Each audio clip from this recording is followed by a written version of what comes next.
Hello guys, welcome back to my channel. ঘুম থেকে উঠে আজকে সকালবেলা ওয়াগা নিয়ে বসেছিলাম অনেকদিন পরে। তো ডে ফার্স্টে আমি ওয়াগা করছি।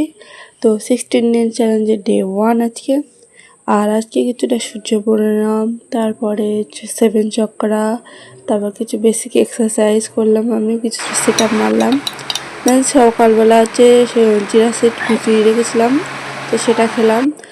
কাজু কিশমিশ ছোলা খেয়ে চলে গেছি মাঠে কাঁকরোলের ফুল ছোঁয়াতে। তো কাঁকরোলের ফুল ছোঁয়ানোর পরে বাড়ি এসে ওই 9:30 কি 10:45 দিকে হচ্ছে আমি ডালিয়া আর ডিম সেদ্ধ খেয়েছিলাম। তারপরে গিয়েছিলাম কলেজের একটু কাজে দোকানে, ওখান থেকে বাড়ি এসে খেলাম। আর রাত্রে খাবার ছিল একটা স্মুদি করেছিলাম, খুব সুন্দর লেগেছিলো। যদি রেসিপি চাও ডিএম করো, পেটও ভরা থাকবে সারা রাত, কোনো অসুবিধা হবে না।